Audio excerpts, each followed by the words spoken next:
Train के सी compartment में मेरे सामने की सीट पर बैठी लड़की ने मुझसे पूछा, हेलो, क्या आपके पास इस मोबाइल की सिम निकालने की पिन है? उसने अपने बैग से एक फोन निकाला। वह नया सिम कार्ड उसमें डालना चाहती थी, लेकिन सिम स्लॉट खोलने के लिए पिन की जरूरत पड़ती है, जो उसके पास नहीं थी। मैंने हाँ में गर्दन हिलाए और अपने क्रॉस बैग से पिन निकालकर लड़की को दे दी। लड़की ने थैंक्स कहते हुए पिन ले ली और सिम डालकर पिन मुझे वापस कर दी। थोड़ी देर बाद वो फिर से इधर उधर ताकने लगी। मुझसे रहा नहीं गया। मैंने पूछ लिया, कोई परेशानी? वो बोली, सिम स्टार्ट नहीं हो रही है। मैंने मोबाइल मांगा, उसने दिया। मैंने उसे कहा कि सिम अभी एक्टिवेट नहीं हुई है, थोड़ी देर में हो जाएगी। एक्टिव होने के बाद आईडी वेरिफिकेशन होगा, उसके बाद आप इसे इस्तेमाल कर सकेंगी। लड़की ने पूछा, आईडी वेरिफिकेशन क्यों? मैंने कहा, आजकल सिम वेरिफिकेशन के बाद एक्टिव होती है। जिस नाम से ये सिम उठाई गई है उसका ब्यौरा पूछा जाएगा, बता देना। लड़की बुदबुदाई, ओह। मैंने दिलासा देते हुए कहा, इसमें कोई परेशानी की कोई बात नहीं। वो अपने एक हाथ से दूसरा हाथ दबाती रही, मानो किसी परेशानी में हो। मैंने फिर विनम्रता से कहा, आपको कहीं कॉल करना हो तो मेरा मोबाइल इस्तेमाल कर लीजिए। लड़की ने कहा, जी फिलहाल नहीं, थैंक्स, लेकिन ये सिम किस नाम से खरीदी गई है मुझे नहीं पता। मैंने कहा, एक बार एक्टिव होने दीजिए, जिसने आपको सिम दी है उसी के नाम की होगी। उसने कहा, ओके, कोशिश करते हैं। मैंने पूछा, आपका स्टेशन कहाँ है? लड़की ने कहा, दिल्ली। और आप? लड़की ने मुझसे पूछा। मैंने कहा, दिल्ली ही जा रहा हूँ, एक दिन का काम है। आप दिल्ली में रहती हैं या? लड़की बोली, नहीं नहीं, दिल्ली में कोई काम नहीं, न ही मेरा घर है वहाँ। तो मैंने उत्सुकतावश पूछा। वो बोली, दरअसल ये दूसरी ट्रेन है जिसमें आज मैं हूँ, और दिल्ली से तीसरी गाड़ी पकड़नी है, फिर हमेशा के लिए आजाद। आजाद? लेकिन किस तरह की कैद से? मुझे फिर जिज्ञासा हुई, किस कैद में थी ये कमसिन अलहर सी लड़की? लड़की बोली, उसी कैद में थी जिसमें हर लड़की होती है, जहाँ घर वाले कहे शादी कर लो, जब जैसा कहे वैसा करो। मैं घर से भाग चुकी हूँ। मुझे ताज्जुब हुआ, मगर अपने ताज्जुब को छुपाते हुए मैंने हंसते हुए पूछा, अकेली भाग रही हैं आप? आपके साथ कोई नजर नहीं आ रहा? वो बोली, अकेली नहीं, साथ में है कोई।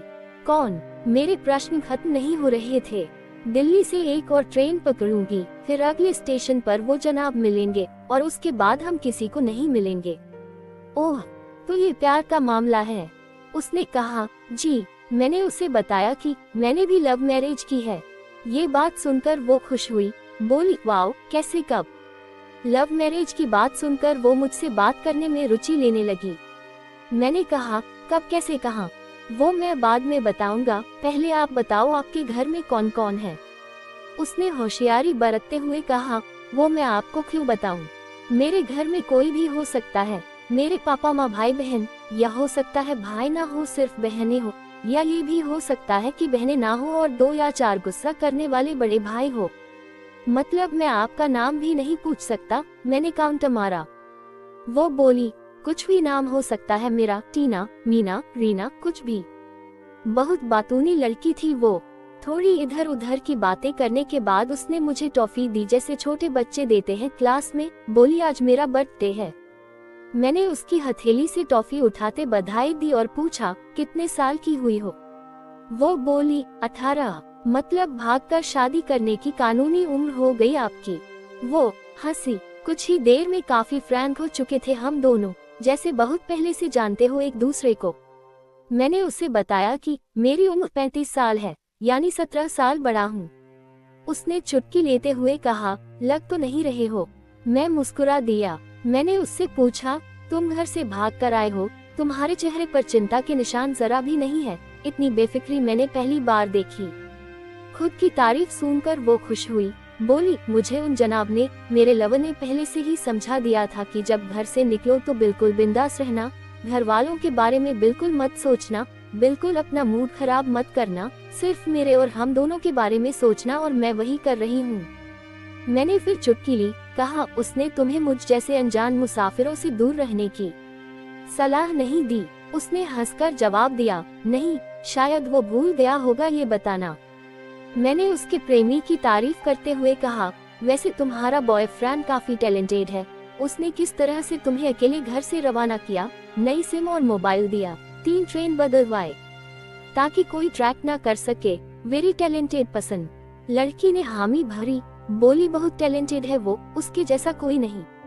मैंने उसे बताया कि मेरी शादी को 10 साल हुए हैं, एक बेटी है 8 साल की और एक बेटा 1 साल का। ये देखो उनकी तस्वीर। मेरे फोन पर बच्चों की तस्वीर देखकर उसके मुंह से निकल गया, सो क्यूट। मैंने उसे बताया कि ये जब पैदा हुई तब मैं कुवैत में था, एक पेट्रोल कंपनी में बहुत अच्छी जॉब थी मेरी, बहुत अच्छी सैलरी थी। फिर कुछ महीनों बाद मैंने वो जॉब छोड़ दी और अपने ही कस्बे में काम करने लगा। लड़की ने पूछा, जॉब क्यों छोड़ी? मैंने कहा, बच्ची को पहली बार गोद में उठाया तो ऐसा लगा जैसे मेरी दुनिया मेरे हाथों में है। 30 दिन की छुट्टी पर घर आया था, वापस जाना था लेकिन जा ना सका। इधर बच्ची का बचपन खर्च होता रहे, उधर मैं पूरी दुनिया कमा लूं, तब भी घाटे का सौदा है। मेरी 2 टके की नौकरी, बचपन उसका लाखों का। उसने पूछा, क्या बीवी बच्चों को साथ नहीं ले जा सकते थे वहाँ? मैंने कहा, काफी टेक्निकल मामलों से गुजरकर एक लंबे समय के बाद रख सकते हैं, उस वक्त ये मुमकिन नहीं था। मुझे दोनों में से एक को चुनना था, आलीशान रहन सहन के साथ नौकरी या परिवार। मैंने परिवार चुना, अपनी बेटी को बड़ा होते देखने के लिए। मैं कुवैत वापस गया था लेकिन अपना इस्तीफा देकर लौट आया। लड़की ने कहा, वेरी इम्प्रेसिव। मैं मुस्कुराकर खिड़की की तरफ देखने लगा। लड़की ने पूछा, अच्छा आपने तो लव मैरिज की थी न, फिर आप भागकर कहाँ गए? कैसे रहे और कैसे गुजरा वो वक्त?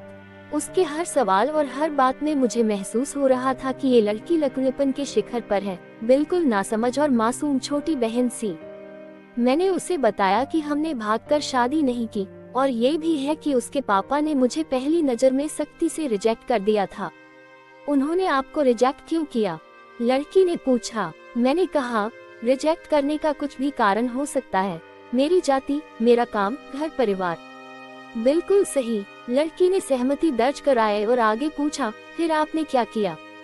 मैंने कहा, मैंने कुछ नहीं किया, उसके पिता ने रिजेक्ट कर दिया, वहीं से मैंने अपने बारे में अलग से सोचना शुरू कर दिया था। खुशबू ने मुझे कहा कि भाग चलते हैं, मेरी वाइफ का नाम खुशबू है। मैंने 2 टूक मना कर दिया। वो 2 दिन तक लगातार जोर देती रही कि भाग चलते हैं।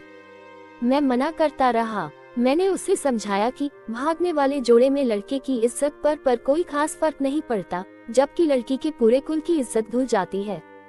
भगाने वाला लड़का उसके दोस्तों में हीरो माना जाता है, लेकिन इसके विपरीत जो लड़की प्रेमी संग भाग रही है वो कुलटा कहलाती है। मोहल्ले के लड़के उसे चालू कहते हैं। बुराइयों के तमाम शब्दकोश लड़की के लिए इस्तेमाल किए जाते हैं। भागने वाली लड़की आगे चलकर 60 साल की वृद्धा भी हो जाएगी, तब भी जवानी में किए उस कांड का कलंक उसके माथे पर से नहीं मिटता।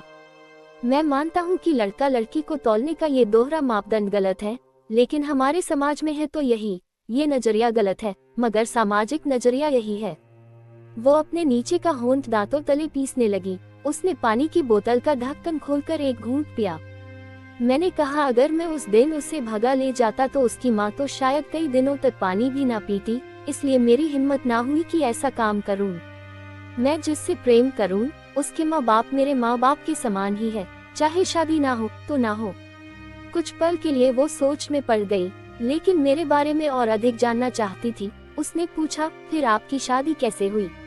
मैंने बताया कि खुशबू की सगाई कहीं और कर दी गई थी। धीरे धीरे सब कुछ नॉर्मल होने लगा था। खुशबू और उसके मंगेतर की बातें भी होने लगी थी फोन पर, लेकिन जैसे जैसे शादी नजदीक आने लगी, उन लोगों की डिमांड बढ़ने लगी। डिमांड मतलब? लड़की ने पूछा। डिमांड का एक ही मतलब होता है, दहेज की डिमांड। परिवार में सबको सोने से बने तोहफे दो, दूल्हे को लग्जरी कार चाहिए, सास और नंद को नेकलेस दो, वगैरह वगैरह। बोले हमारे यहाँ रीत है। लड़का भी इस रीत की अदायगी का पक्षधर था। वो सगाई मैंने तुड़वा डाली, इसलिए नहीं कि सिर्फ मेरी शादी उससे हो जाए, बल्कि ऐसे लालची लोगों में खुशबू कभी खुश नहीं रह सकती थी, ना उसका परिवार। फिर किसी तरह घर वालों को समझा बुझाकर मैं फ्रंट पर आ गया और हमारी शादी हो गई। ये सब किस्मत की बात थी। लड़की बोली, चलो अच्छा हुआ आप मिल गए, वरना वो गलत लोगों में फंस जाती। मैंने कहा, जरूरी नहीं कि माता पिता का फैसला हमेशा सही हो, और ये भी जरूरी नहीं कि प्रेमी जोड़े की पसंद सही हो। दोनों में से कोई भी गलत या सही हो सकता है। काम की बात यहाँ ये है कि कौन ज्यादा वफादार है। लड़की ने फिर से पानी का घूंट लिया और मैंने भी। लड़की ने तर्क दिया कि हमारा फैसला गलत हो जाए तो कोई बात नहीं, उन्हें ग्लानि नहीं होनी चाहिए। मैंने कहा, फैसला ऐसा हो जो दोनों का हो, बच्चों और माता पिता दोनों की सहमति, वो सबसे सही है। बुरा मत मानना, मैं कहना चाहूँगा कि तुम्हारा फैसला तुम दोनों का है, जिसमें तुम्हारे पेरेंट्स शामिल नहीं है, ना ही तुम्हें इश्क का असली मतलब पता है अभी। उसने पूछा, क्या है इश्क का सही अर्थ? मैंने कहा, तुम इश्क में हो, तुम अपना सब कुछ छोड़कर चली आई, ये सच्चा इश्क है। तुमने दिमाग पर जोर नहीं दिया, ये इश्क है। फायदा नुकसान नहीं सोचा, ये इश्क है। तुम्हारा दिमाग दुनियादारी के फितूर से बिल्कुल खाली था, उस खाली जगह में इश्क का फितूर भर दिया गया। जिन जनाब ने इश्क को भरा, क्या वो इश्क में नहीं है? यानी तुम जिसके साथ जा रही हो वो इश्क में नहीं, बल्कि होशियारी हीरोगिरी में है। जो इश्क में होता है वो इतनी प्लानिंग नहीं कर पाता है, 3 ट्रेनें नहीं बदलवा पाता है, उसका दिमाग इतना काम ही नहीं कर पाता। कोई कहे मैं आशिक हूँ और वो शातिर भी हो, ये नामुमकिन है। मजनू इश्क में पागल हो गया था, लोग पत्थर मारते थे उसे, इश्क में उसकी पहचान तक मिट गई। उसे दुनिया मजनू के नाम से जानती है, जबकि उसका असली नाम कैस था, जो नहीं इस्तेमाल किया जाता। वो शातिर होता तो कैस से मजनू ना बन पाता। फरहाद ने शीरी के लिए पहाड़ों को खोदकर नहर निकाल डाली थी और उसी नहर में उसका लहू बहा था, वो इश्क था। इश्क में कोई फकीर हो गया, कोई जोगी हो गया, किसी मांझी ने पहाड़ तोड़कर रास्ता निकाल लिया। किसी ने अतिरिक्त दिमाग नहीं लगाया, चालाकी नहीं की। लालच, हवस और हासिल करने का नाम इश्क नहीं है।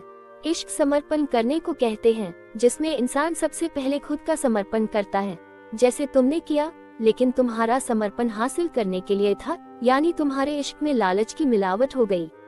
लकड़ी अचानक खो सी गई, उसकी खिलखिलाहट और खिलंदरापन एकदम से खामोशी में बदल गया। मुझे लगा मैं कुछ ज्यादा बोल गया, फिर भी मैंने जारी रखा। मैंने कहा, प्यार तुम्हारे पापा तुमसे करते हैं, कुछ दिनों बाद उनका वजन आधा हो जाएगा। तुम्हारी माँ कई दिनों तक खाना नहीं खाएगी, ना पानी पिएगी, जबकि आपको अपने आशिक को आजमा कर देख लेना था। न तो उसकी सेहत पर फर्क पड़ता, न दिमाग पर।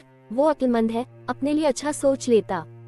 आजकल गली मोहल्ले के हर तीसरे लौंडे लिपाटे को जो इश्क हो जाता है, वो इश्क नहीं है, वो सिनेमा जैसा कुछ है।